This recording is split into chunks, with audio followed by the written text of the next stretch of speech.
Well, welcome to the In the Spirit of Things, folks.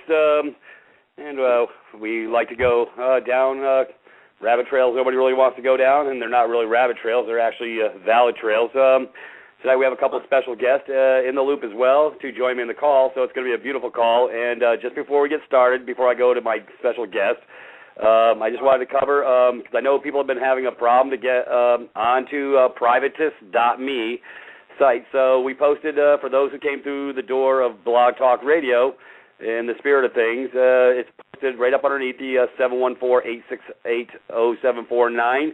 All you got to do is copy, paste, and put it in your browser icon, folks, your browser port, and it'll bring you right over to privatist.me. And when you sign up and get in, you'll be able to go ahead and see the 8-week curriculum up there on documents I posted last week, as well as the audio call. So that's trying to give you everybody a little more direction of flow and ease of access to getting to the site, because I know we had plenty of callers last Saturday, and that many callers, 12 only were able to get through the door. So we're going to try and make this easier. So like I say, it's https://privatist.me. That's the site.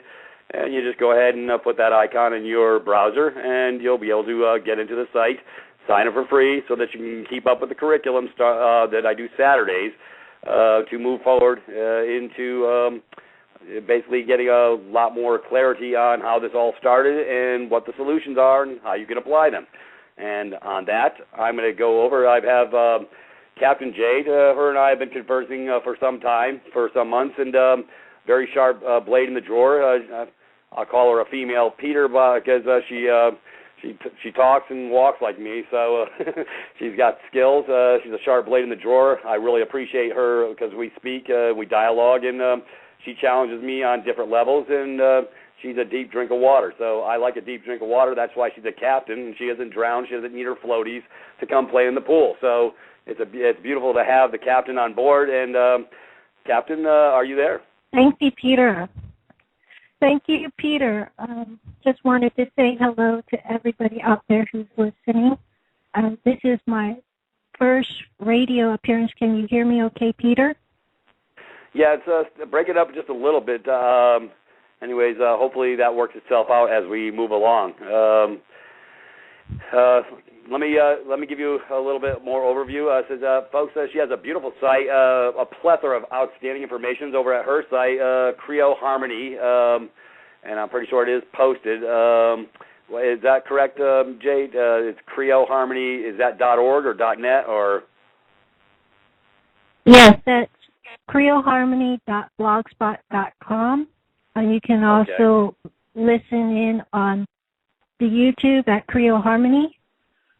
And I picked that name simply because Creo is the creation of life, and harmony is where we'd like to get to. We are not in a state of harmony with this earth, nor are we in a state of harmony with the government. So that's where I'd like to get to. Very good. Yeah, we've been dialoguing for some time now. Like I say, you take me to the deep end of the drink, but I do know how to swim. Don't need my floaties with you. So I really appreciate you bringing forward so much beautiful information, and you have a deep well of knowledge, and it's great to talk to somebody who really can banter back and forth, and they don't lose me, and I don't lose them. So it's a beautiful thing when we get on the same page, and hopefully we don't lose our brothers and sisters tonight. We're going to try and keep this really simple because you are bringing forward. How did you manage it? Matter of fact, I want to ask you one question. What made you decide to start peeling the layers of the onion back? What invoked you to know that something was amiss, but what was wrong?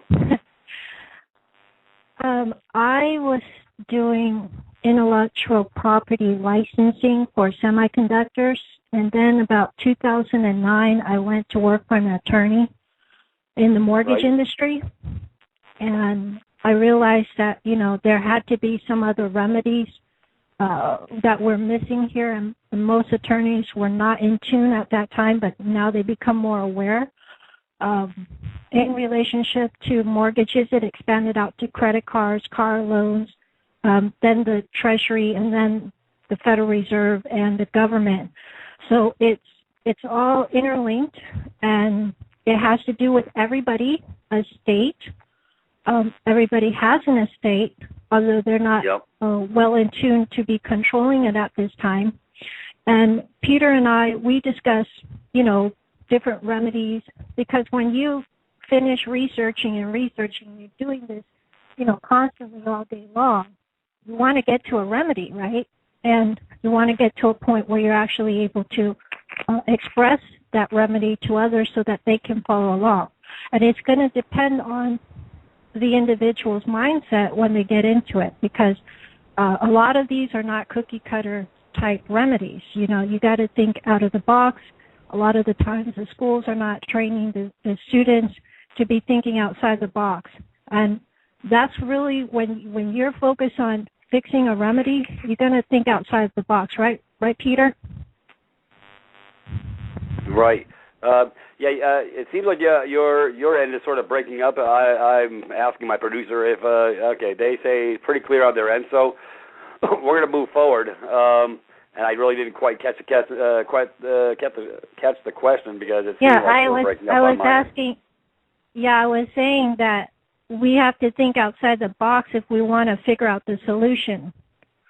Correct.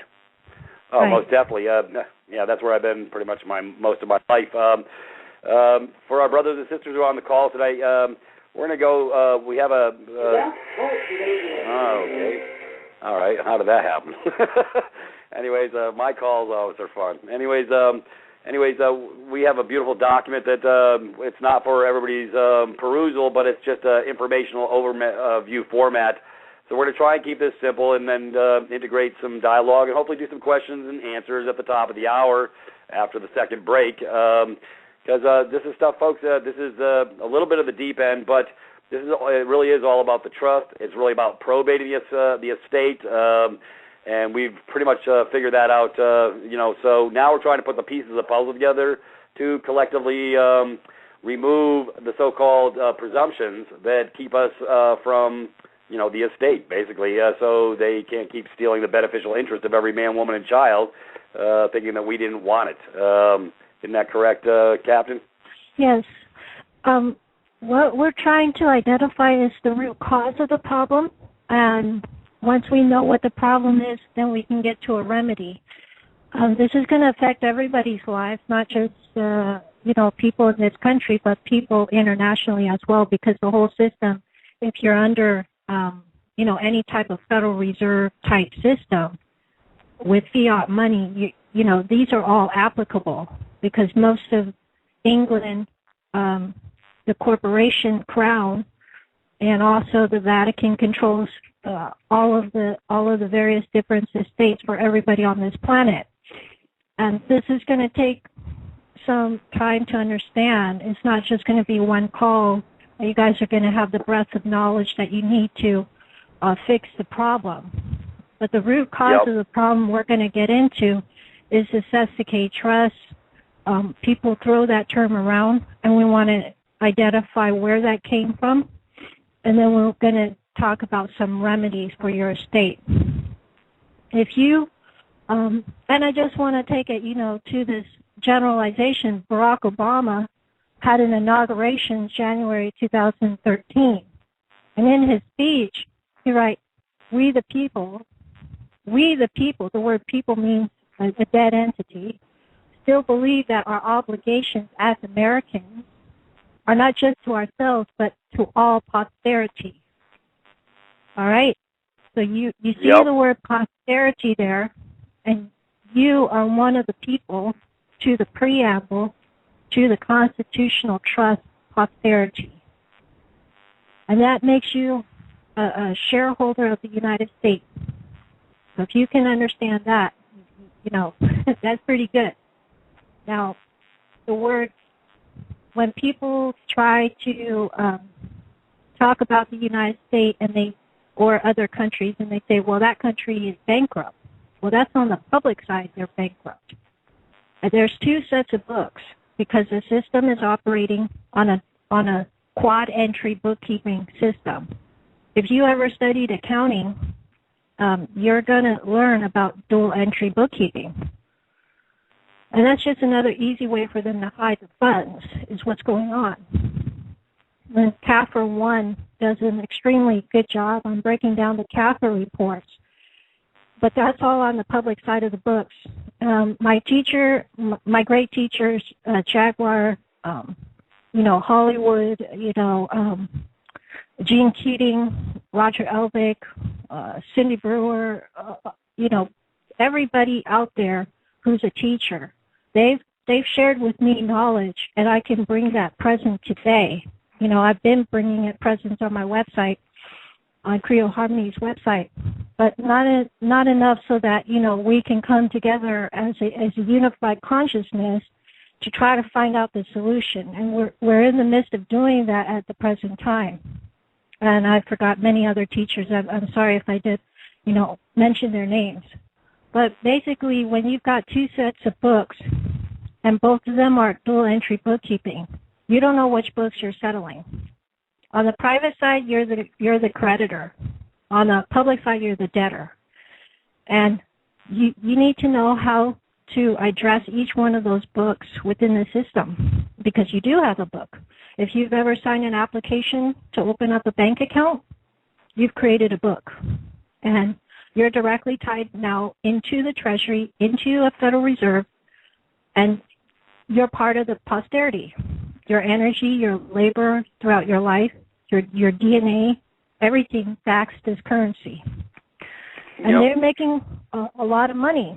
So when I see Obama up there, we talk about a lot of political things, but the economy is ruined because they planned it that way, all right? People are not dumb. There's inventors out there. There's great companies out there. And we're not given a chance to survive because that's the way that they program the system to be, is a complete collapse. And there's a reason for that. But on the private side, as everything is collapsing, they're doing, they're arbitraging on the collapse. So they're making money off of it. Sleeping or not sleeping, the world is making trillions.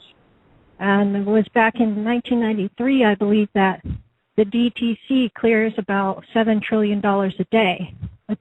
That's chump change compared to what the DTC has to clear in today's time. So when you think about the word bankruptcy and the fact that we're not really bankrupt, and the fact that there's CAFR reports out there that shows how much money these cities and states and counties are making, and none of it's going to the posterity of the people, all right? There's a big problem in that. And it all gets funneled, like Gene Keating would say, that the taxes that you pay would be funneled into the agriculture department.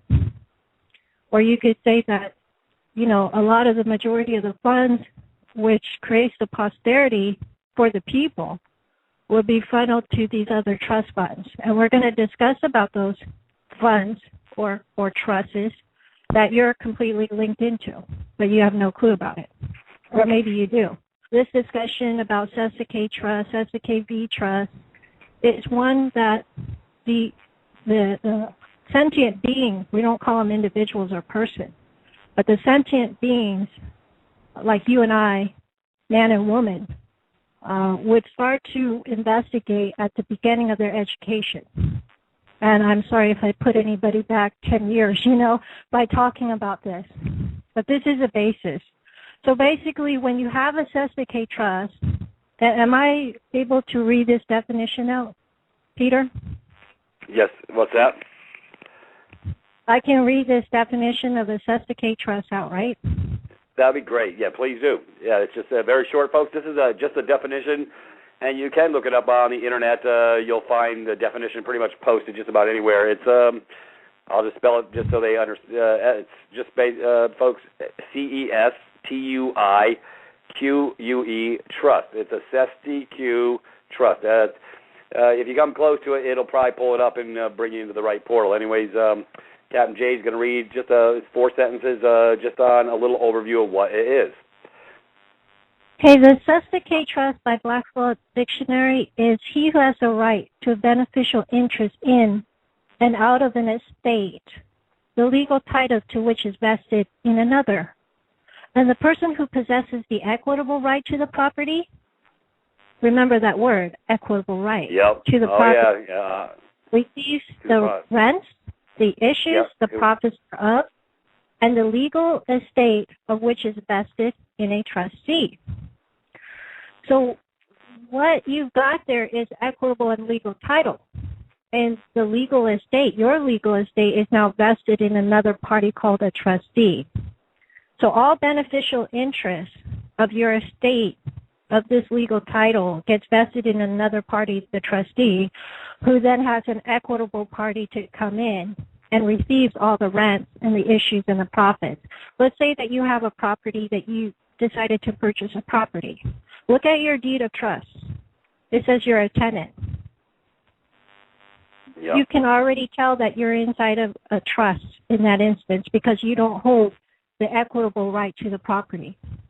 A creditor in bankruptcy can bring an equitable claim. An equitable title allows you to receive the rents and the profits. If you are just holding the legal title, however, such as a grant deed or warranty deed or a certificate to your vehicle, then you are holding the legal title for which you are the trustee, and you're now going to pay the taxes upon any transfer tax.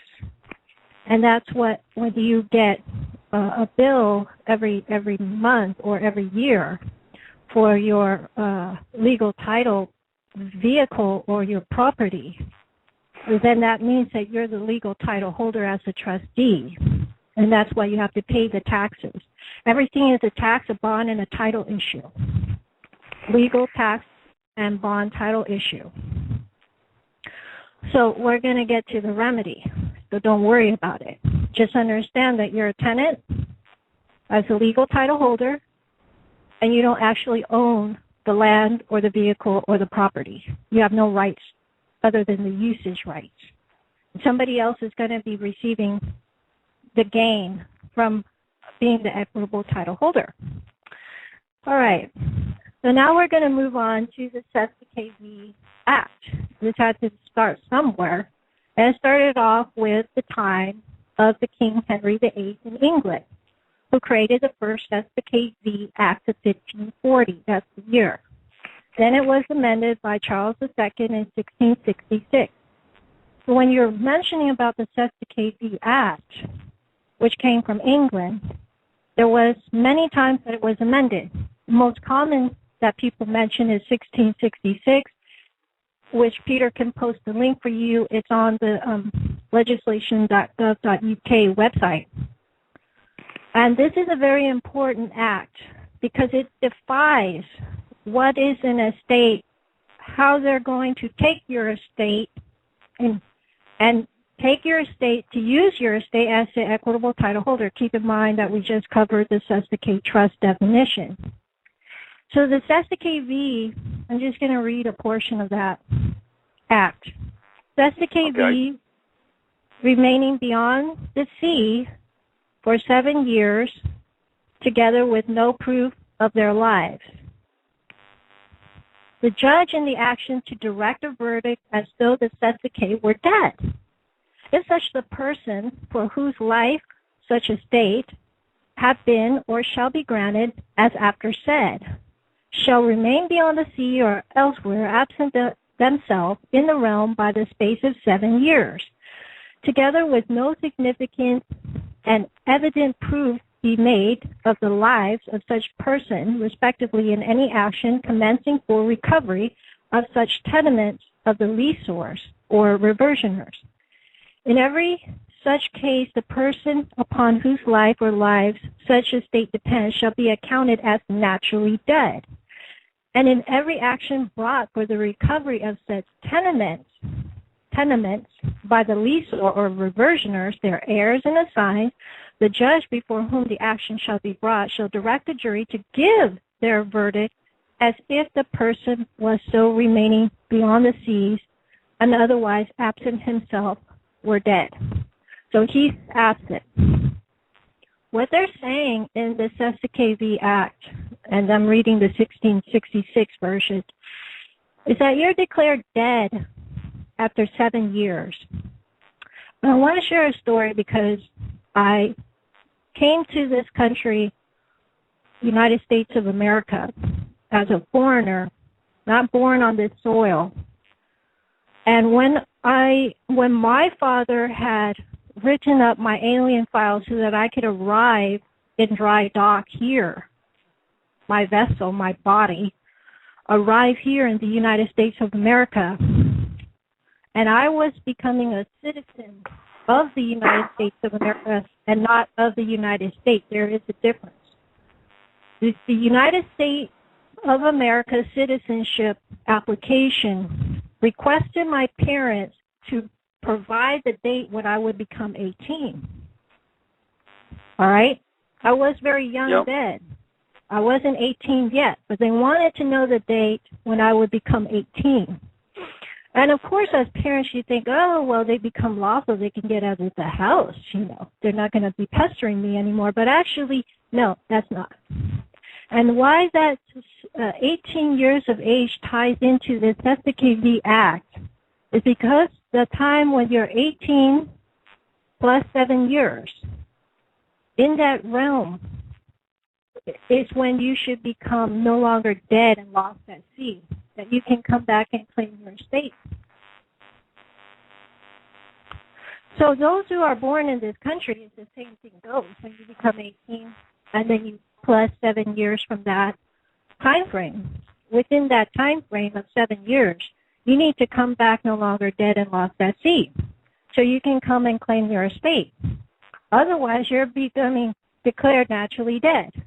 Now, I know that some people would say that you're already dead when you're born, that the birth hospital gave you a birth certificate, and for which is considered a landed estate, and for which is the will for the decedent. Now, you have, I said, beginning, that you have different accounts floating out there. Then Cindy Brewer brought up that it's a title plan, and I just recently released that audio call with Gene Keating, myself, and Cindy Brewer. And she calls it a title plan. That's the manipulation of your name, first, middle, and last name. And most people already know that when they check their driver's license, that they notice that their name is spelled in all capital letters. That's one vessel name. And when you have a different account, they may call your first, middle name differently in its, placement, and your last name in its separate placement. Those are creating different accounts for which you could be named as a beneficiary of a certain trust that you haven't yet claimed yet. But we do know one thing, is that the all capital name, I think it's Maximus Capitis. Right. I could be wrong about that, but it doesn't leave any room for any rights whatsoever. And we know that when we're born in this lifetime, that we're given by God inalienable rights. And that for some reason, we got into a jurisdiction called District of Columbia, or a federal jurisdiction wherever you may be on this planet, as separate you from your inalienable right and giving you rights that they confer upon you as a citizen. And Hollywood would say, the most beautiful thing, he would say that you're a citizenship. And he breaks down that word. He would say you're a citizen upon their ship. It makes all the more sense. And Peter is from the Navy, right, Peter? Aye, aye, Captain. Yes, I have. 10 years. Seagoing swabby. Right, and he can tell you that when you're on somebody's ship, that there's etiquette and there's rules that you must follow. And it's not your rules of engagement, but it is whatever that vessel dictates. And when you come upon a ship, or when you get off a ship, they may ask you to say such things as permission to come on board, right? Yep. And when you get off the ship, there's formalities to get off the ship. It's the same thing when you're a citizenship and you're on their ship. If there's a formality for you to go through if you want to become a national. and gain a little bit more rights. And those who are Moors or those who come from various different Indian nations, they have the most rights. You know, their rights are protected beyond treaties that was created by the governments that we know of today. And we got, you know, other people would say such that we haven't had a real government in the United States since 200 years ago. Well, we haven't had a real government on this planet for a very long, long time, since the Gregorian calendar, so to say, when they changed around and they created a new religion called Christianity. And from that, we gain what is known today as the Vatican, the Holy See. And the word that they say in the Vatican of the Holy See is the word S-E-E, which my friend pointed out that is a word in the Bible. Yep. And it's not the C, S-E-A, but it's the word S-E-E.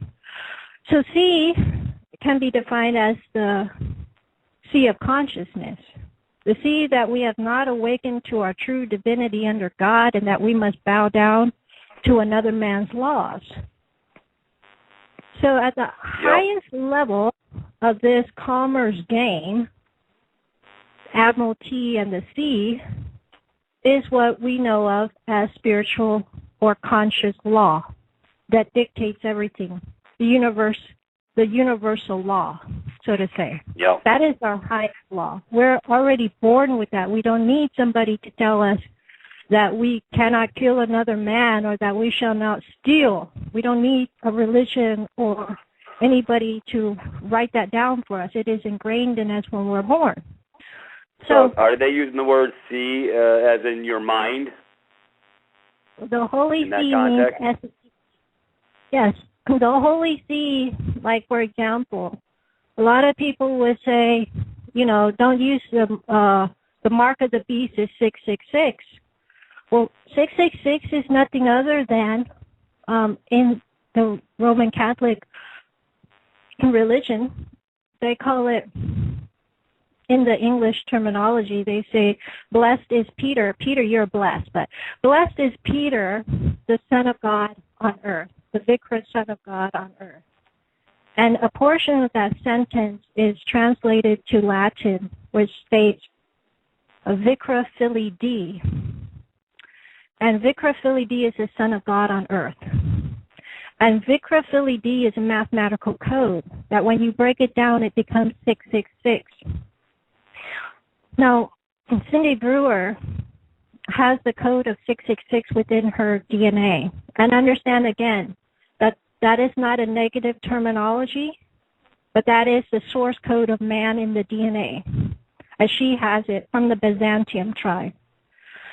Well, if you don't have that mark of DNA, you are going to be marked with the mark of the beast, which is to them the chip. All right, everybody's like freaking out about the chip. Well, they're moving towards that because they want to be able to chip everybody if you don't have their source DNA code. And, you know, you can listen to Cindy Brewer. We have a special section just for her on our website, and understand that the DNA under the blood bank of HR 3474 is a source for this United States currency. Not your birth certificate, not your Social Security trust account, but it's actually your blood. So he who claims his blood, he who knows the divinity of God, which is to know no other law other than God's creation's law, does not need to have a Vicra Filii Dei, which is the Pope. The Pope's title at the Vatican is Vicra Filii Dei. He claims to be the Son of God to inherit that which is in the earth realm. That's why your estate is escheat to the Crown of England, to the Vatican Holy See. Not only escheat to, you know, the executor of your estate, which is not only Barack Obama, currently as the president, under HR 3474. So that's who we're dealing with, and it is a massive problem because nobody here is awake and aware to recreate the system the way that it should be. A lot of people just get out. What do I mean by get out? They mean that they leave the ship. They don't need to have citizenship. They become a part of another nation to no longer deal with this because it is such a massive issue. Now, how does this affect you in your everyday life? Well, number one, you're dead. Number two, you're a slave on the plantation.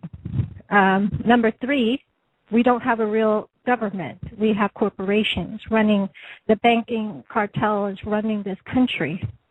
And I have case laws to support that the IRS is not a part of the government at all, but it's actually incorporated within Puerto Rico and is a foreign jurisdiction corporation. And then you've got the Regal Act of 1994, which is H.R. 3474, breaks down everything under the sun as according to our laws, affects everything, including contract law. So we're facing a mammoth time, and that's why I'm on this call, because the more everybody is awake and aware, the more we can start talking about what are the real issues of our time instead of watching, whatever that's on TV to keep our minds preoccupied. I mean, people, if they read the inauguration, that there's always hidden messages with these world leaders' speeches, and they're trying to define their next move. Obama mentions stuff like, the weather control. Well, if there wasn't for HAARP, we wouldn't have weather problems. If there wasn't for chemtrails, we wouldn't have weather problems. Come on now. It's problems, reaction, solution, and it's getting real old. And I'm here to say this is the change of our times. The consciousness is rising. Why don't we all get on board? But before we could do that, let us understand, number one, that the Sussex v. Act of 1666 at 1540 created you civilly dead after the 7 years from the time of your 18th birthday. Now, what happens when a person dies? They get an estate. Well, you already had an estate when you were born, but this is the time to come and loot and plunder, which is why I like to use the terminology of being on a vessel. And I use the terminology as a captain of the vessel because I'm operating this vessel. And I need to know who is coming in, and they actually call it pirating, right? There's a U.S. code called pirating under 18 U.S.C. So hey, here. Please, I'm just going to interrupt you for we went about 7 minutes over on break. We just do these little quick short ones so everybody can maybe go refresh their coffee or whatever, and we'll be right back. And your brother John, I think, is waiting in the wings as well if you want to bring him in after the break. Welcome back, folks, to In the Spirit of Things, and with my special guest, Captain Jade, who is enlightening us how to get off the good ship Lollipop. Anyways, just trying to give everybody a little direction of flow once this stuff started, and she's really putting forth some outstanding information effectively with hopefully a little bit of clarity. So everybody can understand whence it all started, and we're going to integrate her back into the conversation and carry on where we left off. And I think we did have her friend John. Brother John, are you on the line? Or are you unmuted? I'm here. I don't know if you can hear me or not. I can hear you fine. That's John. Hey, John. Hey, Jade. How you doing? Cool. Great. And glad to have you, brother. We like to mix it up a little bit, and we like all perspectives to bring, especially the hidden onion, or peeling back the layers of the onion and bring the truth forward on a different level so everybody can sort of have a little direction of flow on how we can move forward. And I thank you for coming. Well, I'm glad to be here. Thanks for coming, guys. Anyways, do we have Hollywood I here got too? Hollywood. Yeah, I got Hollywood on the line. Not sure if he made it through, but hey, Hollywood, can you say something? Ken, Captain, how you doing? Awesome. Thanks for coming aboard. Yeah, thanks Brother for Mark, having me. How you doing, Brother Mark? Long time no talk to you. I Skype you every now and then, and it's all good. Yeah, I was getting my flu shots. Yeah, how you doing, Pete? I'm moving the train forward, brother. Trying to get everybody out the station. Right on, right And on. Well, that's cool. It sure sounds like it. Yep. I thank you for coming on board. We're going to take this ship to shore and put it in permanent dry dock for some mothballs. That's the goal, anyways. Nice. Well, I burnt my ship. Well, actually, their ship, I burnt it to the ground. Yeah. I said, there, you want to deal with the dead in Canada? And I said, there, he's dead. I redeemed myself just like Christ. Man, here I am. I'm alive and well, thanks. Outstanding. I love it. Yeah, Captain Jade is bringing everybody ashore a little bit today. Hollywood, do you want to announce the Indian nation that you're from? Oh, okay. Yeah, if anybody's listening, basically I'm the diplomatic linguistics advisor to the sovereign Squamish government here in Canada. Awesome. Thank you. You're welcome. And Captain Jade, I guess we can pick up where you left off and integrate a little further into this SQV as we were moving forward. You were so succinctly explaining, and I'd like you to carry the ball a little further if you could. Yeah, so the second part of the SESTA-KV Act of Section 4 is when you become back alive and the title is revested back to you, and that means that all profits and interests shall be returned to you. So if you can read the Section 4 of the SESTA-KV Act, that would cure those who have foreclosures, who are being evicted. There's actually a statement there that during the time of your eviction off of your land, if you become alive again, then you get to enjoy and live on your land for the duration of your life. All right? So we're dealing here with title, estate, trust, your DNA that's backing the currency, and all of your goods or your cargoes on your vessel. I tend to switch between admiralty terminology and estate law, so they're all interlinked. You could say that the Chancery Court, which stemmed from the church, is the ecclesiastical side, and that also gave rise to admiralty, which is contract law, the law of the sea. Governs over contract law. So if you don't have a contract with somebody, or if they breached the contract, you can rewrite the contract, you could get out of the contract. So that you're dealing with admiralty law there. And ecclesiastical law is the chancery side, and it can deal with the equitable title if you come back alive again. Now, a lot of people are scratching their head and saying, I'm not dead. You may not be dead, buddy, but your vessel is dead. And when I say vessel, I mean the Social Security that is attached to you, that was created when you were born. Within the IRS system, and Gene Keating turned me on to this, and also Boris did a wonderful show on IRS decedent status. Gene Keating states that the Social Security, the IRS is there to collect the death index.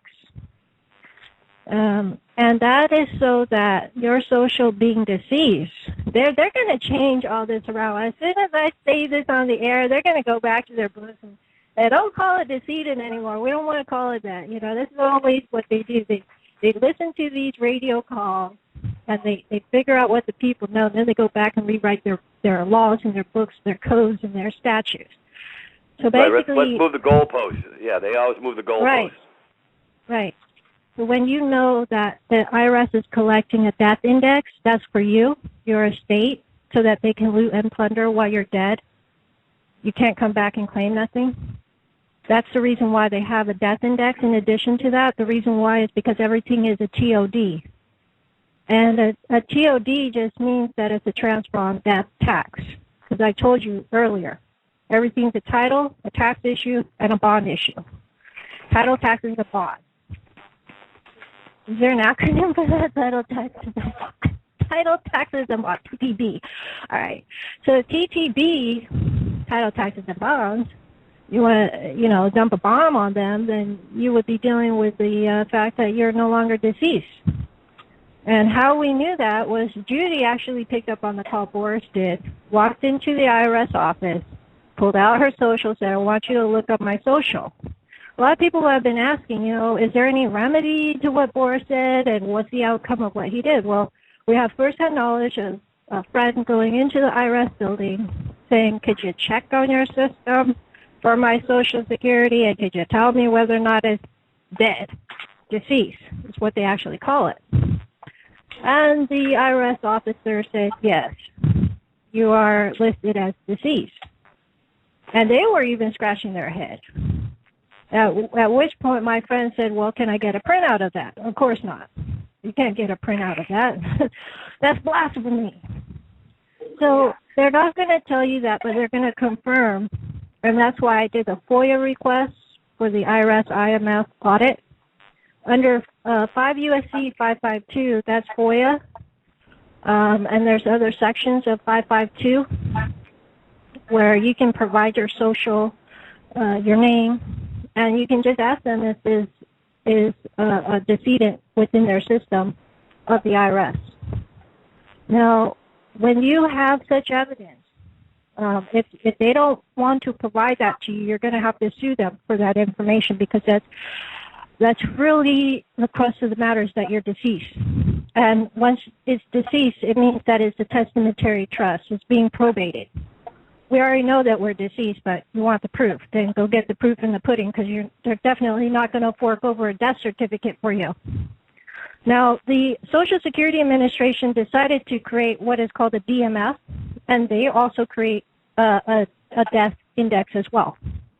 So under the death master file is A-06-08-18042. And that's the publication that talks about the Social Security death for your Social Security number as being dead. And you can request that from the Office of Inspector General for the Social Security Administration. You could do that via a FOIA request, Freedom of Information Act, and find out if you're dead. Yep. So one of the most interesting things about finding out that you're dead is that, well, first of all the court cases, you could just say, hey, you don't have the jurisdiction here. I need to move this to probate. And you need to call up the executor, Obama, to come down here to this case, right? Because under the 3474, HR 3474, Obama, or the President of the United States, is going to be the executor of the estate. So there may be a breach of estate. The second thing is, what Gene Keating taught me is that if a deceased entity was at closing, when you buy a house, you could never transfer title because you're dead. So there was never any delivery, and there was never any confirmation. And under the dead man statute, a dead man cannot be a witness. So you can also revoke certain contracts because of the fact that you knew that you were dead at the time of the closing. You could have not entered into contract. That would have been the duty of either the beneficiary or the executor to do. So the other thing that you realize by that point that you're dead is that you'd have to have an estate. And we know from just viewing the fact that you're a deceased entity, because I proved it to you in the IRS and in the Social Security Administration, that they're collecting a death index. Can I interject something? It's listed in all 50 states. I happen to, because I was interested in this revocation of death, or this, because they have a subheading in Virginia codes. I started perusing through fiduciaries, this, that, and the other thing, and pretty much in all 50 states, they have the classification of you in this capacity parallel to what you're speaking of on the SESQV, and it's in their codes in all 50 states. So I just wanted to share that because I have the capacity to actually go look. So just wanted to share that with my brothers and sisters to verify. You found out that what did you find out? Revocation of death. They've got everybody considered as dead in all 50 states and all counties and the municipalities if you look up the codes. All right, but here's the thing, is that I want to be dead. I know that, see, when people get confused because they merge everything into one entity, but it's really the vessel whose name in all capital or the estate name that's dead. It's not actually you that's dead. You can play the role of general executor. You can play the role of a live beneficiary or legal heir that estate. Right, so, you just don't want to be the trustee. You just don't want to be the trustee because that's what the dead man's for, to pay for the taxes. And that's what you have. Right. You have us down, our estate down, as a surety for all of the insurance wraps that they do. Why do they do the insurance wrap on everything, on their bonds and how they're trading our accounts? Is because the live man can walk through the door at any time as the live sentient heir beneficiary to his estate. And they want to cover the investors in that instance that happens. And they do have plans to do that. They already did it. You know, every county who sells municipality bonds tied into the agriculture ties directly into your estate funds for which they're looting and plundering as a pirate. Admiralty law just gives them the right to do that legally, is loot and plunder. So when you control the estate and you control the DNA and you bow down to no other law other than God's law as the live sentient heir to God's kingdom and live sentient heir to this earth, then you have now control, not the Vatican, not the Queen. You rebut all those presumptions. You rebut the H.R. 3474, which is international because it was signed internationally in the court, international courts. It affects everything under the sun on this planet. And did not the Bible say that ye are gods, and may Christ be in you and also in you lift up your hearts?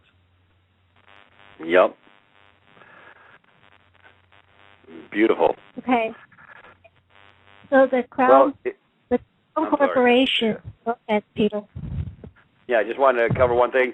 It's ironic because everybody likes to stick on the Constitution and stuff, and folks, we have treaties. The UPU supersedes, these treaties supersede the Constitutions and all this other stuff, so everybody who gets stuck on being this sovereign citizenship, not a good idea. Matter of fact, that's why I tell everybody to divest themselves of the body politic, which is a simple administrative process of terminating the so-called ties that bind. But just thought I'd throw that in there. It's all about treaties and just like what you're speaking of, so most people are totally unaware of that. Yeah, a lot of people play it that way where they don't want to have anything to do with the system. Actually, I have been taught by my teacher, Jaguar, to be in and a part of the system because the system doesn't eat its own creation. And that's just one arm. Because you are many arms, you can play in their realm. You can have another set of books that are not in their realm. For example, an estate that is a foreign estate that you take control in a different country that has nothing to do with the United States of America, then that is a foreign jurisdiction which there is no taxes, and if you're a private entity, then there's no generations get transfer tax once the trust res is transferred into that foreign estate. So that's another possibility. And if you want to know why they are allowed to do all those things, is because they control the name from the very beginning, and they have appointed their own beneficiaries in your trust estates. So the name itself is a trust, and it also creates a estate. For every application that you've ever applied for, whether that be a banking application or a car loan or a mortgage loan or whatever, then you gave your property over to somebody else just by default because you did what is called a general deposit at closing for your instrument, your signature, and your goods. And in that instance, all of your possession got transferred over to the party who was issuing that account. And therefore, you should do a special deposit from now on if you go to a bank and you deposit something or when you give your signature on an application, you want to write on there special deposit. And it changes the whole mindset. And the reason why is because you can come back for your goods. So when you're declared dead, and you're lost at sea under the Cessna KV Act, in the original shipwreck discussion on Admiralty, they had discussed in the time of King James, King Henry II. They said that any shipwreck from a dead owner whose cargo went overboard would be claimed ex cheat to the Lord and the King at that time. So imagine all your property is on a boat, is on a ship, and your cargo is gone overboard because, there was a crash or something, and you were declared dead, all right? Imagine that in the context of your estate as being the vessel, your name, estate being the vessel. All your goods, your body, your DNA, your signature, your assets for your trust res, everything is the cargo going overboard, and you're declared dead owner. In those days, because the property could be a sheet to the Lord or the King, they just take it. They would allow you to come back, if you were alive as the owner, to claim your property within 1 year, 1 day. If the cargo made it to land in dry dock, the sheriff could take the property, sell the property, keep the assets or the funds in reserve for the owner to return in 1 year, 1 day, or his executor, or his administrator, or his heirs, or his assigns could come and claim that money or that property. What they do is they call it a salvage claim. When you're dead, they do a salvage claim, insurance wrap on it to protect their investors, and then they take that insurance after you're dead, and they take your property as well. So that's what they call it, a salvage claim.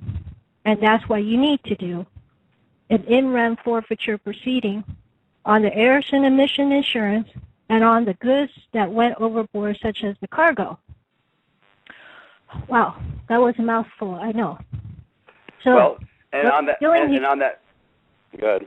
Go ahead, sir. On that note, we're going to sort of probably go to a quick break because we sort of ran into, we're going to run aground, and we're going to come right back. This is beautiful stuff. Captain Jay, you are really enlightening the world. This is a beautiful thing.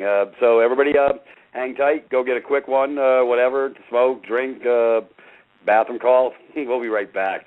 Thank you, folks. Coming back in the spirit of things, we got Captain Jay at the helm, running the ship around, at least trying like it. I'm not sure if you're able to add my teacher, Jaguar, to the call. I sure can. Let me get the prefix because you gave it to me earlier, and I will go ahead and give my producer a heads up. But carry on, and folks, we're coming to the second hour of some beautiful information. Join the call, and we're glad you're here. Go ahead, Jade. Okay, so I was finishing up here on the last segment, and when my teacher had wrote in that you're not, let's see here, you have a testamentary trust, the Crown automatically becomes the beneficiary that caused the deposit for the testamentary trust. And that's a will and a testament. And it doesn't mean that you're actually dead underneath the IRS manual, but, on paper you're dead, or your Social Security creates the dead entity, which you can correct, but that's not our purpose here. Our purpose is to unravel whether or not our social entity estate is dead within the system. And then we have what is called a testamentary trust. And a testamentary trust is one which is created within a will and executed with the formalities required of a will, in contrast to an inter vivos trust. An inter vivos or a living trust would be one that is active during the lifetime of the grantor, donor, settlor, and it's activated during that time, versus a testamentary trust would require deceased status before it is formally created with a will. So the purpose of doing all of this is to unravel that there is a trust. And in a trust scenario, there is a settlor or donor or grantor, there's a trustee, and there's a beneficiary. My other friend John had broken down these various different branches of the government, such as the executive, legislative, and judicial branch, each one of them representing a different party. We've already said that underneath the Regal Act of 1994, H.R. 3474, that the executor over the estate is the president. And you can say that the legislative branch would be the trustee and the judicial branch the administrators. And then, at your state level, you have executors as the executive branch, the legislative as the trustee, the judicial as the administrative, and, on down to your city. So when identifying the party who you need to be discussing matters with, you want to identify the trustee or the executor. Let's say if you want to say the mayor of your town is the executor, the city council may be the trustee, and the county municipal court may be the administrator, and the private man, you, being the spoiled owner, and is not a party to the trust or corporation as some may see it. As all parties who are using the title deeds and also your estate would be considered the usufructuary or usufructor, who's using that without any benefit to you. There's usufructuary, etc. So they're using that property without any benefit to you. And one could also have a remedy by coming in to say that one is now merging the equitable and legal title of their estate, thereby collapsing the trust, and no longer, if one is mature or of the age of maturity, to be able to receive their trust res corpus to be returned to them. And at that note, that's pretty much it. So after you read my website, you can go in to research the H.R. 3474. You can create a trust and a will. You can re-register yourself, your name, corporation, or estate name in the city level as a business, a trademark upon your name estate so that now you control it in commerce. That's your vessel. And that's pretty much it. So, I didn't even get to the tombstone part. Yes. All right. So when people say that their birth certificate was a certificate of a stock, that's correct. When you are born, a tombstone is created in your name and a stock is issued. When you go to something that you want to put in the newspaper, they usually box it around in a solid box line around your public notice. For example, a stock that is going IPO would have a box around it. A person who's deceased would have to be notified in the newspaper as well, or an executor being the first issue. That's what we mean by the first stock issue. It's considered by its term in the newspaper a tombstone. So when you have a birth certificate, you're holding on to the deceased estate will and testament. And when you have the need to come back for your stock certificate, which is really a bond, which is really a mutual fund, more likely on Fidelity, that, yes, your birth certificate is traded, big deal. So is every negotiable instrument out there. So what? But what it is it's human slavery at its best, and it's also now tapping into your DNA as another form of currency manipulation, currency creation, and the backing of our currency, because that's more valuable than gold. And in the Eisenhower administration was when they created the Alien Trade Pact so that they can collect the special DNA, and for Cindy Brewer being one of them because she has the death resistor code within her DNA, so she can't die. And there's other people who have, they're called immortals because they can't die, So it comes a time like this time that we know of these things. We must do something, and in these times, we are going to do something.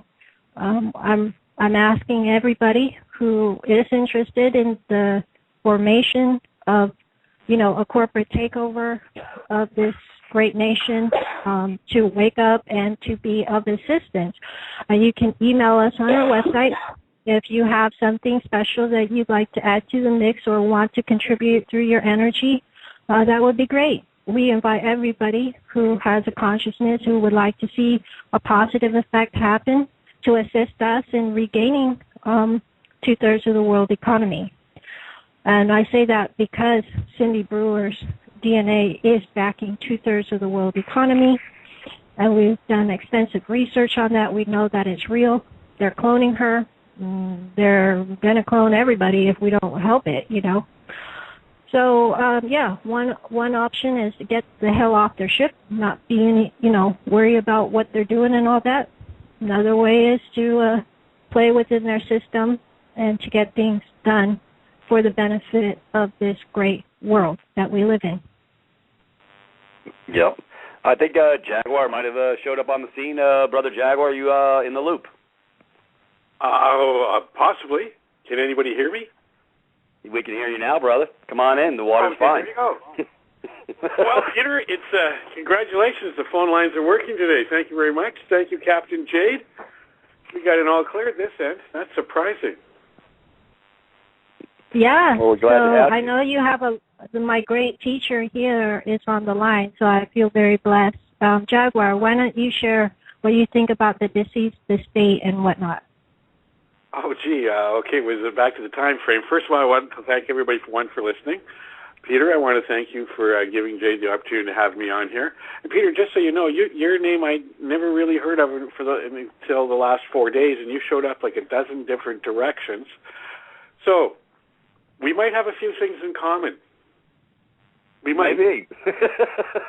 Yeah, Hollywood sent his hello. He's on the call as well. He wants to say hello to Jag. So, want to say hello, Hollywood? Hey, Hollywood.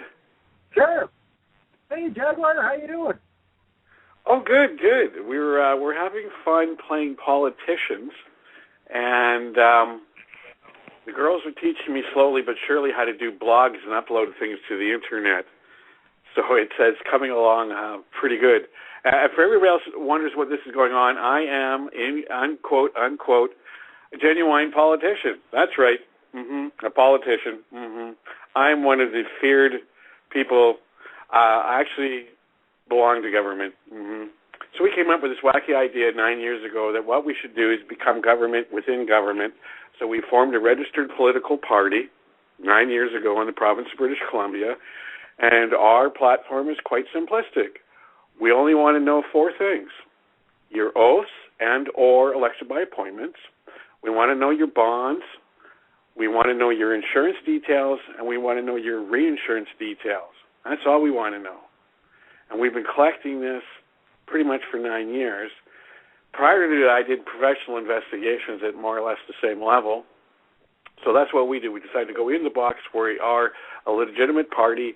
We collect everybody else's paperwork, and we're in constant communications with ministry members because we tell them that even though we're little guys, I can still read. If I can produce an error emission with the current elect government, I have the opportunity as the unelected government to challenge them seat for seat. So that's our approach to the dead man's estate. We understand it's dead man's estate. From what we understand in Canada, the Canadian government would like you to fill out 8 forms in a very specific order. They really would like your will, and they really would like your trust.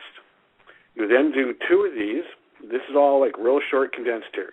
So you do 8 sets of forms. They do want your will. They do want your trust. Now here's the cute part. You need 2 of these. You need one so you can go in and open up an account within the current banking system, and you need another one. With the other one, if you're able to learn the lingo, you can actually make applications so that trust becomes your bank. So that's the far end of the spectrum. So we've taken a totally different approach to how to handle the dead man's estate. Here's a simple little trick for everybody. It works really, really well. So Jade was telling you about the Sesquivet Trust. Here's something that's very impressive. We know the Queen appreciates it. Order it up from the United Kingdom. Actually, go on there and go to that website and order up. Tell them you want to buy one of those. Absolutely, buy one. Now remember, this is the most important part. Keep your receipt. Get that over to you. Keep the receipt, even if it's a credit card receipt. Now go down and get it notarized. When you get it notarized, make sure you put registered mail marker on it, and at the top, add special deposit. So the notary knows this. And then go mail it back to yourself. When you get it back to yourself, make a true and certified copy and go over to your local church and tell them under command of the estate, you're to enter into a public-private partnership with the local ecclesiastical members, the archdiocese, and would you please kindly certify the second copies for us? They will. Now you own the Sesquivet Act. It's yours. It is your estate, lock, stock, and barrel. So with Peter, I'll leave that little tip on the ground and see what the reaction is. Yeah. This is, very interesting. You and I got to get up, brother, because, I like you taking me to the deep side of the pond on this information, because I'm aware of a lot of this stuff, but nobody's really integrating the information where the collective mindset, our community is coming together and going to ground. So, I would definitely like to get up with you after the show. Maybe Captain Jade could open the door. So, absolutely. Absolutely, Peter. I would love to go show you what the other end of the pond looks like, and we got there through the same doorway. All we're doing is asking for paperwork, 4 specific kinds. That's it. And once you've got that, you own the rest of it. Now, what we do up here is let's go back to basics. Let's go back to basics really quick here. Back to basics. All right. When it comes to the wonderful world of legal and financial systems, we have 4 categories of information, 5 categories of information. First category is what we call style. Then we have form, then we have format, then we have process, then we have procedure. Everything works like that. The number one keep in mind here for the writers is make it a point every time you address yourself to something or somebody in the system, make sure real clear that you put down that you are non-adverse. You are non-belligerent. You're non-combatant. Pick any one of those, because the entire system declares you not only dead, but they also declare that you are an adverse party. So if you make the declaration that you're not adverse, you now have, in the world of trusts, estates, and admiralty, you now own superior position on the ground floor. So when you move through, as long as everybody knows in advance through your paperwork you're non-adverse. Now, this does not mean you walk in peace. It does not mean that. It means you're not at war. So use this as a visual.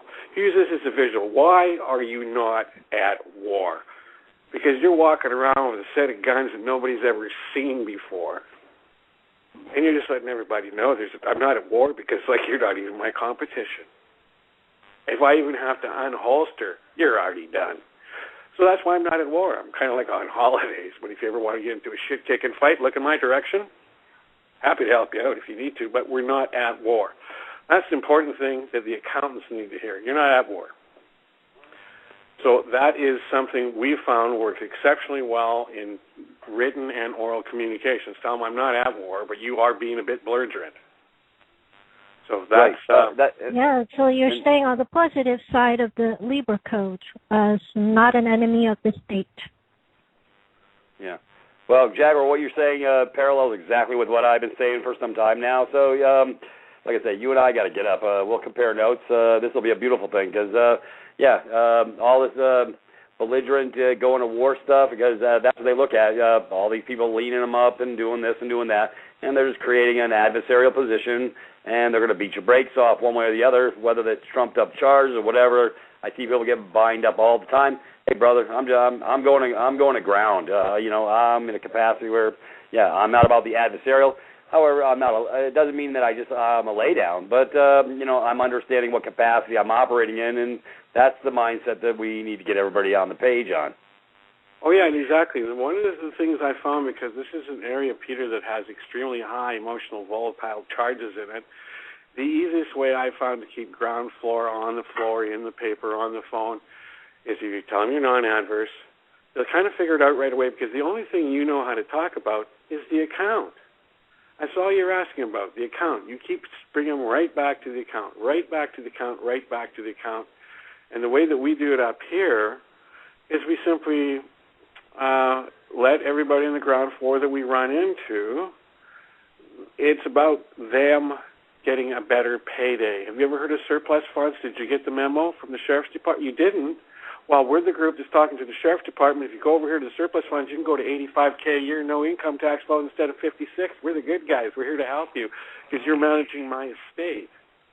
Yep. Do you want to talk to me now? Yeah. Well, you have an estate? Well, let's not talk about that part. Let's talk about your payday. Okay, you're humping the hood here, getting 56. That's bullshit. You can get 85. It's on the books. You got a smartphone? You do have a smartphone. Here, go to the City Hall. Go to that page. Oh, go to this thing. It's called the Financial Annuals. Go there. Go here. Go to this page. Look there. That's your money, dude. That's yours. I know how to get it for you. You want to help me? And that's what we're doing up here. Rather than going and beating the head that you're an asshole fucking with my trust, we go in there and say, hey, guess what? I woke up this morning and I found out I'm a trust baby. Now, anyways, my client needs you to understand something. It's about you, and it's about your money, and it's right here. And these are the people who have it. And you need me to help you go get it because I want you to have it because you're doing a damn good job looking after us, and the people above you are just squeezing you. And you need to get rid of this mid-bureaucratic bullshit that's chomping you down. You need to do your job the right way. We talk to cops this way. We talk to sheriffs this way. We talk to most ministry officials that way. It's all about them freeing up the funds that are sitting over in surplus, and they're locked. They can't get to them because they're tied up in the estate. You need a beneficiary. That'd be me. I'll help you. All you have to do is one time on paper acknowledge I am who I am. I'm an inheritor. And then poof. You've got $7 trillion. In this province alone, they have $7 trillion sitting on the tap that they can't get into. And what we're encouraging them to do is you need to open up the tap. Now, we have a different perspective. We don't think it's an evil, rotten system that's out to kill us and bloodsuck us. We understand there's a system that's in huge default. We also understand there's a lot of people working their asses off to make it better. I talk to a lot of industry people. I talk to people within the Auditor General's office. I talk to people in risk management offices. I talk to people in legal departments. I talk to people in administrative courthouses. I talk to the people who are trying to fix the system. Wow. And they understand they got rat bugs. They get it. They friggin' get it. They got old boy clubs who've taken over and they are starting to launch a purge, but they need everybody on the ground floor to give them what they're looking for. Give them a reason. Don't give us names. We don't want names. Names are no good for us. What we want are institutions. Anything that's going on in your hood, doesn't matter where it came from, if there's a situation about a bill or deficit or a public liability, you take whatever that is, sign it, notarize it, stamp it, take it down to your local risk management, and let them deal with it. They are the payday people at ground floor. They're the ones that control the linchpin because those municipal bonds do not get out to the market until they put their yes on it. And the moment anything that happens comes back to them from one of their investors, they'll close it down. You make it easy for them. You tell them that inside their own insurance policies, there is an A, a B, and a C. 5,000 per head, 10,000 per head, 25,000 per head. It's the misfeasance bond. That opens up the door to reinsurance so you can open up the slush fund and clean out the old boys club and remove them from their hands on the lock. That's how we do it. That's how we maneuver throughout the neighborhood. We actually got to talk to people in government.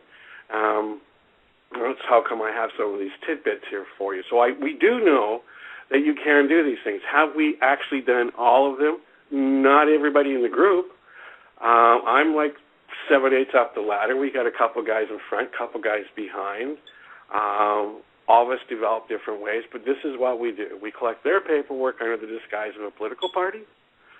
Then we turn around and notarize it as assets for our estate, ship it off to risk management for their stamp, ship it up what you would call the state level for their risk management stamp, and then what we do is we ship it off to England, the Queen Mummy, so she can stamp it and send it back. So that way when we go to the federal government of Canada and give them their directive instructus, they don't really say anything except listen, because we've already got a stamp by the Queen. She says it's the land of the state. She says it's ours to manage. She says you work for us now. So that's where we're at. So hopefully you'll take that as a sign that things can work. We've taken a totally unique approach to this. We decided to become the system, to get in the system, to make the system work. And the great thing is, it's election season in 4 months for us.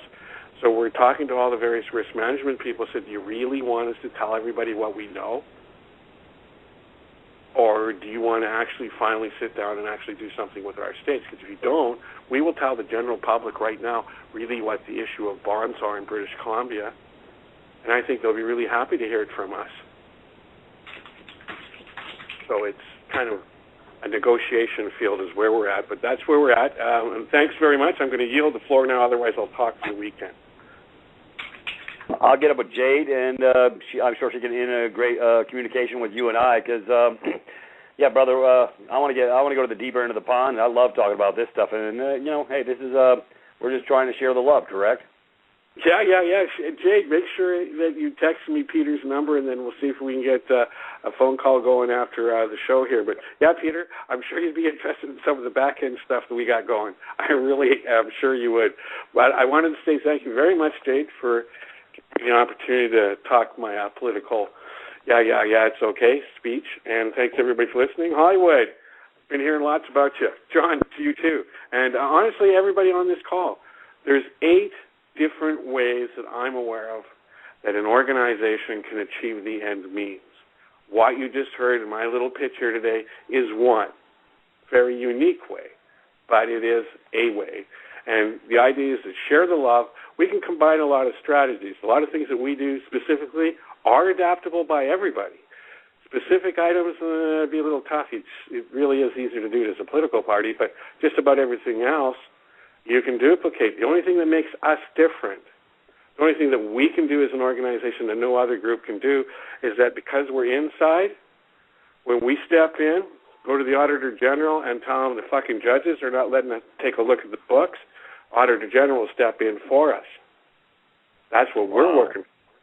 We're walking towards the Auditor General because for 9 years in a row, the judiciary has given me the same fuck you message every day, all day, and they keep telling I ain't asking. I am telling you, I am the guy on the other side of the fence that wants your seat, and I can get it by proving one thing. You don't want to show me your books? Great. Would you like to say that one more time, please? But this time I want you to say it in front of the Auditor General. You got the kahoonies for that? Oh, you do? Great. Go ahead. Oh, no, I still don't get the books. Thank you. Now I have a reason to go to the Auditor General, tell them election season's coming up, and I need their books. Budget season's in 2 months. I need those books. So that's where we're at. If we're going to play a little tougher in the ball game, this is what we're doing. We're talking to the Auditor General.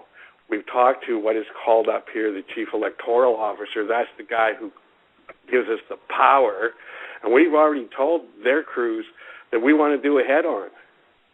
We do. We want to do a train crash. We want to just give her. Under the law, we can do it, a head-on.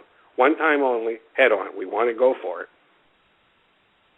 Cool. I love it. Hey, you're living where I'm living. Hey, I'm going to go to a break here in a second, but stand fast if you want to coast out the hour with us, brother, and integrate further conversation, because this is where we live, and we love sharing the truth and just bringing some beautiful stuff forward, which you're bringing forward today. And, Yeah, we're sort of paralleling you over here in U.S. Inc., but like I said, we need to compare notes and all come together as a collective unit. And based on that, I'd be happy to have you back in a couple minutes if after the song, if you want to come back in, and we'll just dialogue a little bit. Okay, well, I'll stay here and I'll... I thought you would enjoy my teacher, Jaguar, speaking because he really knows the system in and out. And I'm just blessed to have learned a lot from him. And for him to come on, wow, you guys, it's a special treat today.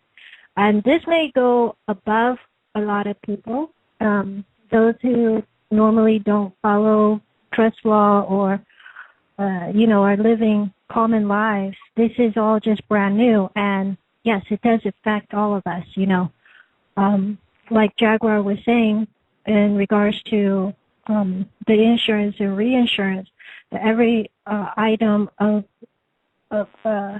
application that we do for our loans or anything, whether that be a bond within the system that they've created for us in the agriculture department, with the treasury, with our county, carries it with an insurance wrap.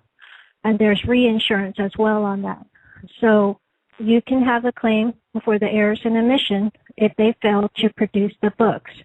And that's really why you want to ask for their bonds, their license, their insurance, and their reinsurance. We mean those who are pretending to be in government, such as the Director of Finance at the county, the Comptroller of the state, the Treasury of the United States, the Federal Reserve Board, whoever. If they have a bond, license, insurance, and reinsurance, you want to know about it because you're coming in for the forfeiture proceeding, the errors and omissions on the insurance for their lies and their deceit for not returning your goods, which is your estate, trust, res, corpus, interest thereon from their stock investment trades. Yep. Well, it's sort of I've been cracking the nut over on this side of the fence, and now we just went to another level in short order. Because that's what I've been saying. It's all you got the Miller Reinsurance bonds. You got all the bonds. It's all one big bonding event in insurances, tontine policies, LLC, limited liability corporation, and like I say, if we can get some direction of flow to move off the so-called plantation, then that's where we need to go. Because otherwise, every man, woman, and child is going to have their estate exhausted until there's nothing left, or basically. They're, like I say, it's just lots of layers of the onions, and they've been keeping it from us. So it's beautiful how this collective mindset has just come together today. This has been an excellent show. Jade, you've done an extremely good job of bringing forward some really, really good, simple to understand, for the most part, concepts. And Brother Jaguar, we are really happy to have you here. Hey, we're looking to grow, folks. We're looking to grow with all these people here. Got a big room tonight as far as... And also with Peter, who designed the red box, that was really an amazing discovery, and one which I use on, I confess, on every time I do a contract, I wrap it with a solid red box line. And the other person...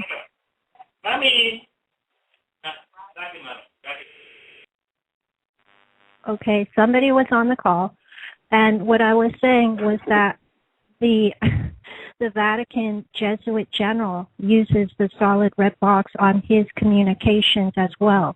So there are significance to what Peter has brought to the table, non-negotiable contracts, which he has so eloquently explained to us with the red box.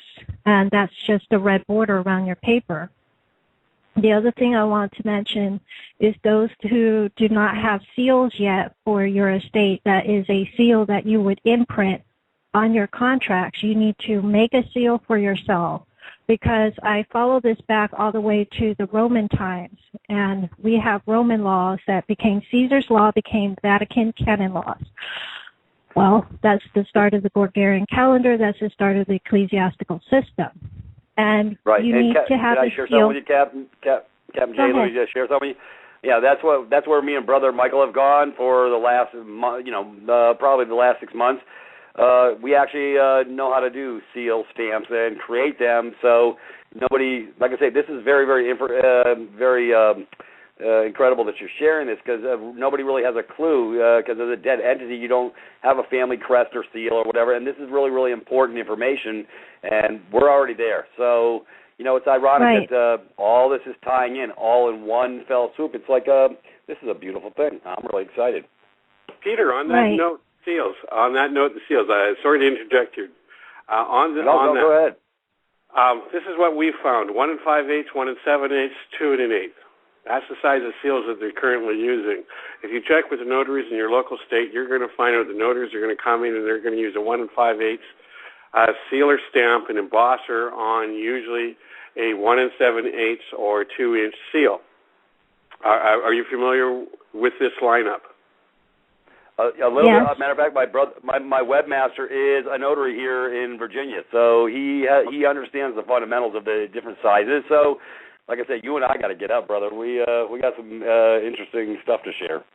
So 2 1/8, everybody. 2 1/8 is the seal that you want to make. We'll come back and Peter will give you more details on that. And here's an inside hot sizzler. Since you're talking about bonds all the time, this is inside hot sizzler. This is what people in the industry talk about. They don't talk about stocks. They don't talk about bonds. That's what they get you to talk about. In the industry, we talk about 3 things and 3 things only. You're moving something down the pipe. What you're moving down the pipe is either a device, an undertaking, or a chattel. Everybody thinks it's a chattel.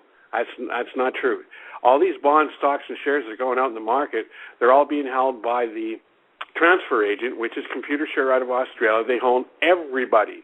Everybody who's got a set of books on the planet, these guys are holding the bottom-end goods. As a transfer agent at the bottom end, when you go back and you read their books, for example, the Royal Bank of Canada, otherwise known as RBC, you go to Computershare, they're not holding stocks, they're not holding bonds, they're not holding any of that stuff. What they're holding is $7 trillion worth of Bailey undertakings. And here's the cute joke, here's the cute joke, here's the cute joke, here's the cute joke, here's the cute joke. You're going to love this. The sovereign citizen kids just can't believe it when I tell them this. You have a constitutional right. Absolutely. You have a single constitutional right, and that single constitutional right is for one thing.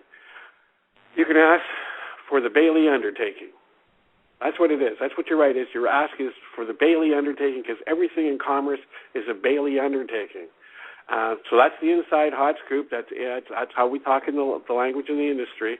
This is when you're doing books all day long, going through accounts, looking through actuary reports. You're not looking for stocks, bonds, or transfers. You're not looking for shares. You're not looking for shareholder status, priority stakeholder, none of that. You're not looking for any of that. All you're looking for is 3 things: devices.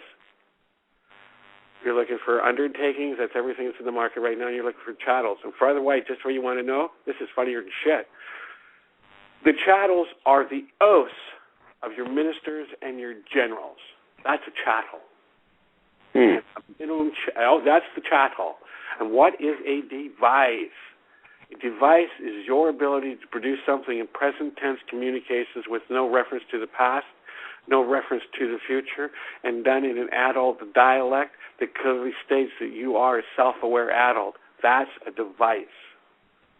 So anyways, thanks for letting me interject on the seals. That was very helpful. Thank you.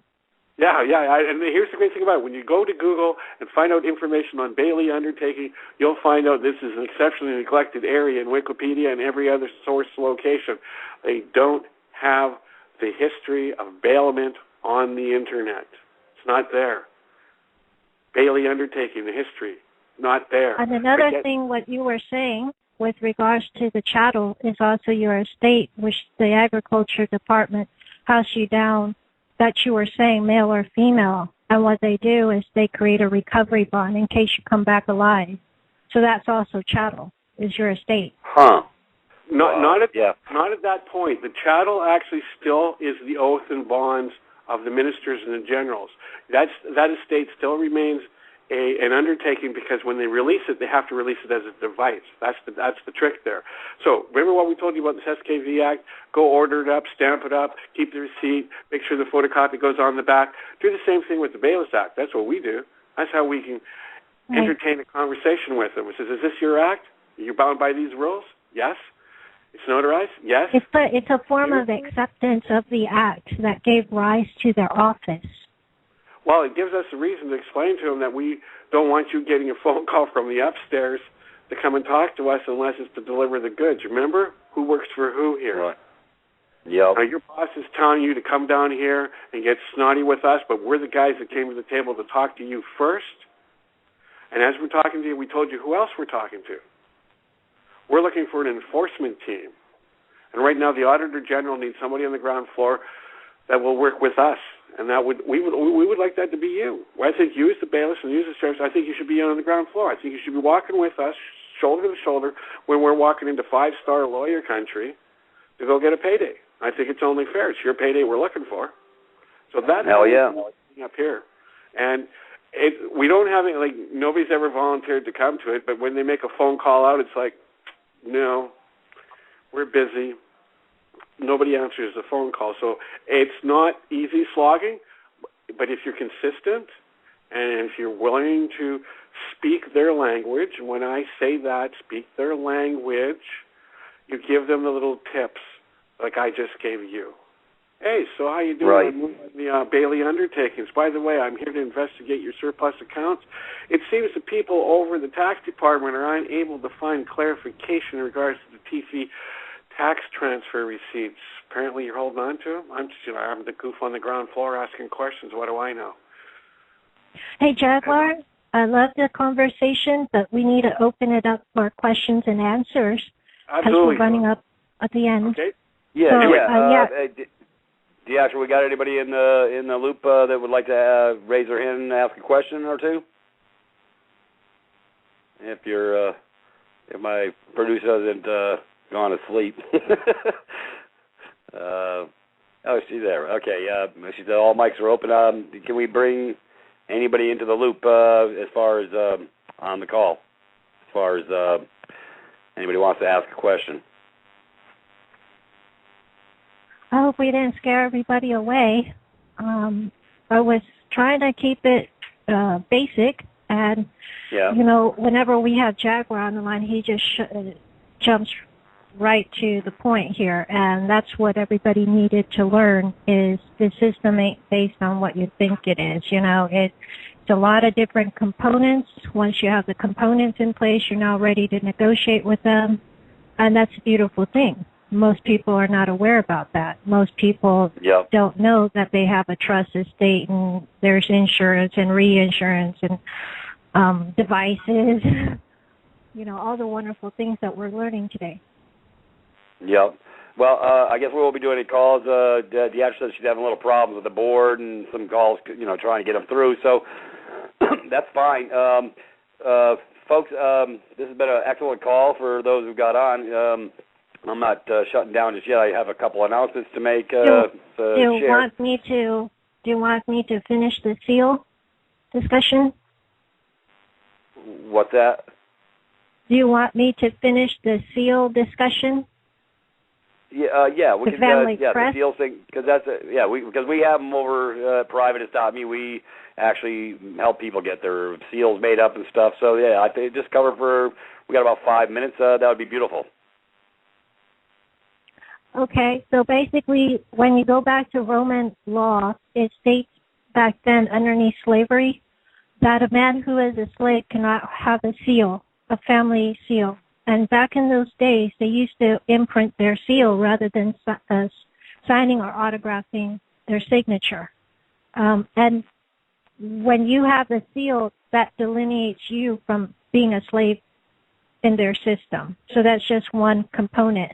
And I know that, a lot of people are saying now that they love to hear Jaguar speak and that, maybe he can assist one way or another to educate folks out there. And he's doing quite a bit of work with setting up his websites and everything. He's quite busy with his political subdivision.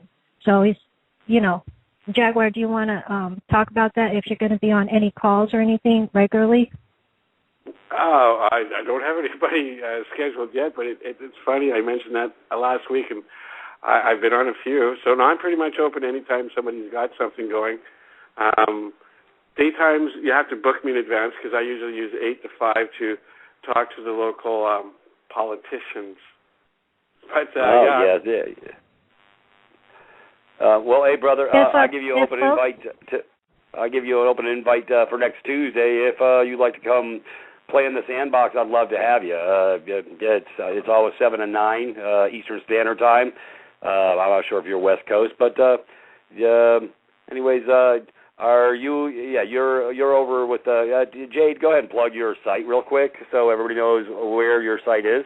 Sure. Okay. It's creoleharmony.blogspot.com. Go ahead, Jaguar. And no, Jaguar's. We'll leave my website to the next show. We'll leave mine to the next one. A bit of a mystery here for you. I want to give Peter a heads up. Sure. There's a lot of audio calls which Jaguar has done in the past with Joanna, and they're on YouTube, and they're wonderful calls for those to get up to speed with what he's talking about, because he right. is a plethora of information, so one would have to take some time to understand everything that he's saying. But he spent most of his life, his adult life, to know about the system, and we're just lucky on this end to be the receiver of this condensed information. Yep.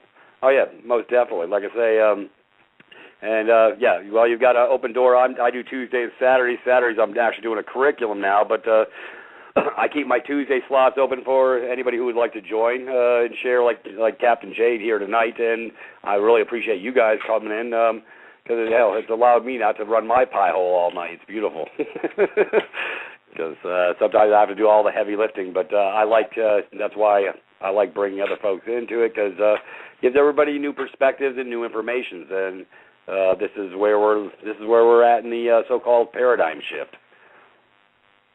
So, anyways, brother, yeah, you got an open door for next Tuesday if you want to take it. I'm not trying to pin you down. We can get up after the show or whatever. 7 o'clock West Coast time, 5 o'clock West Coast time. It's 4 o'clock West Coast time. We're 3 hours differential. I'm Eastern Standard, so yeah, it starts at 7. So you're 4. Even if you wanted to pop in an hour later at 5 or something like that, I can carry the front end and have you in on the back end for the last hour as well. Okay, no, I'll jump in on that, and I'm just sending you an email to your Yahoo address. We'll be contacted soon. Yeah, no, I'll jump in on next Tuesday for sure. I love to just like go to the deep end of the pool and keep swimming, and people go, "What are you talking about?" Oh, right, sorry, I'm not talking to an auditor general right now. Okay, but I do really good basic programs. If somebody wants to give me a break on that one, I do bottom structure pretty fair. Yep. Well, yeah. Yeah, let's. Yeah, well, let's. Matter of fact, I'm going to close out here in a second. Let's get up after the call, brother, and we will talk a little further. Jade can probably get me hooked up in direct line with you, and I'm going to close out the show, folks. I thank everybody who came, Hollywood, John, or anyways, I'm not good at remembering all the names. Yeah, John and Hollywood. Yeah. And poor John did a lot more listening tonight. He didn't really get a word in edgewise. Sorry, Brother John, but we're glad you could join us. And Captain Jade, you did an outstanding job. There he is. Go ahead, John. I appreciate listening. I learned a lot. So, no, I have no problem listening. Sometimes it's better to keep my mouth open. Yeah. Well, we appreciate you. We appreciate you coming in. And, folks, we appreciate everybody who came tonight. It was a beautiful show. For those of you who haven't got on to privatist.me, it's the icon was available on the blog on the Freedom Reigns and the Spirit of Things. It's right on over to the right-hand side. Go ahead and click on, because we have a plethora of excellent information there. And Saturday we'll be taking off on our curriculum on covering further things on this SQB and some other information. So I hope to see everybody next Saturday. And with that, thank everybody for coming tonight, and have a great evening. Thank you so much, Peter. Thank you, Jaguar. Thank you. Okay. Thanks, everybody, and we'll catch you on the rebound. Have a great night.